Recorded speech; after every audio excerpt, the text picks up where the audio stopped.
आइए आज आप सब सुनेंगे अपरा एकादशी व्रत की कथा। आप सभी भक्तों को अपरा एकादशी व्रत की ढेर सारी शुभकामनाएं।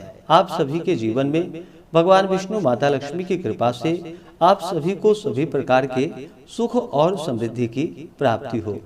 ज्येष्ठ मास कृष्ण पक्ष की एकादशी को अपरा एकादशी और अचला एकादशी के नाम से जाना जाता है। यह व्रत महान पुण्य फल को प्रदान करने वाली है। जो भी भक्त सच्ची श्रद्धा के साथ नियम और निष्ठा के साथ अपरा एकादशी का व्रत धारण करते हैं, नियमों का पालन करते हैं, कथा श्रवण करते हैं, इससे भगवान विष्णु अपने भक्तों के सभी प्रकार के पाप और ताप को नष्ट कर देते हैं। यह व्रत महान यश प्रदायक व्रत है। ब्रह्म हत्या, भूत प्रेत पिशाच योनि से मुक्तिदायक है। पर निंदा आदि पाप कर्म नष्ट हो जाते हैं।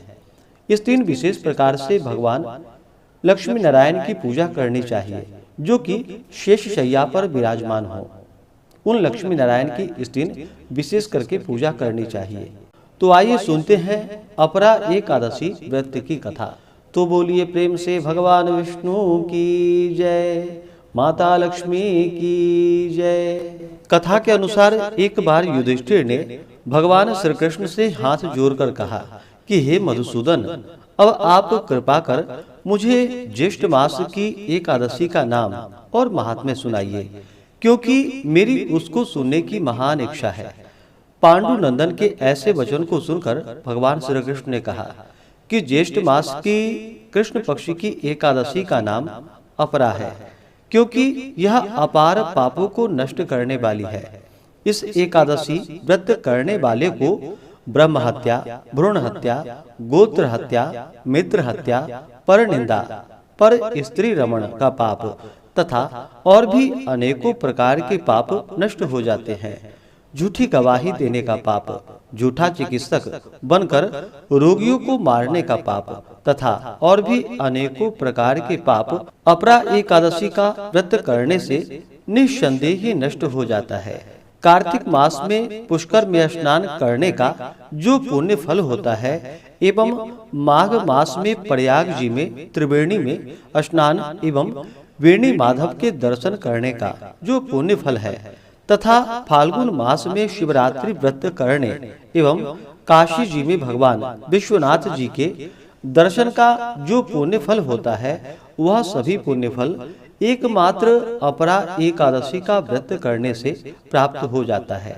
गया जाकर पितरों को पिंडदान करने का जो महान फल होता है एवं सिंहस्थ गुरु में गोमती स्नान का जो महान पुण्य फल होता है और कुंभ में केदार दर्शन का जो महान फल होता है तथा स्वर्णदान, अश्वदान, गजदान, भूमिदान, विद्यादान, अन्नदान, कन्यादान इत्यादि महादानों का जो फल होता है, वह महान पुण्य फल केवल एकमात्र अपरा एकादशी का व्रत धारण करने से हो जाता है।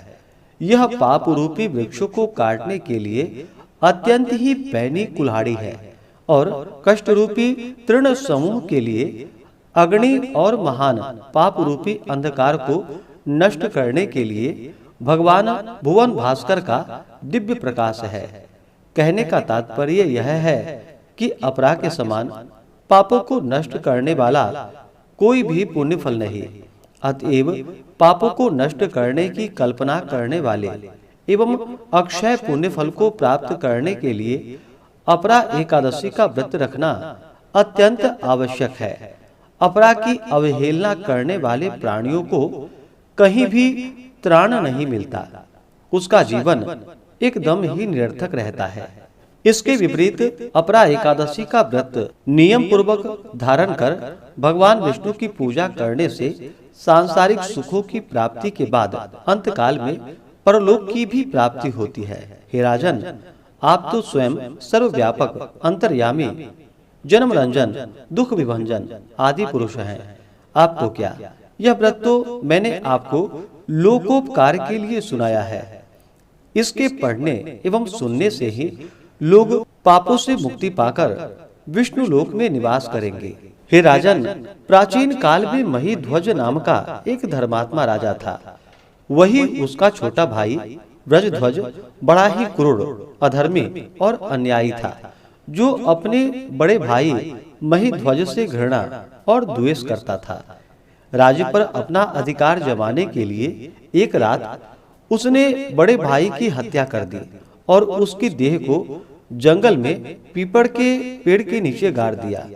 अकाल मृत्यु के कारण राजा महिध्वज प्रेत योनि में पहुंच गए और प्रेतात्मा बनकर उसी पीपल के पेड़ पर रहने लगे।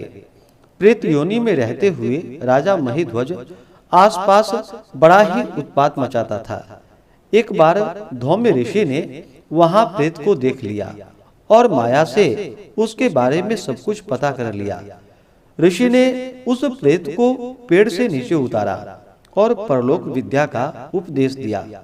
महिध्वज की मुक्ति के लिए एक ऋषि ने अपरा एकादशी का व्रत रखा और श्री हरि विष्णु से राजा के लिए कामना की।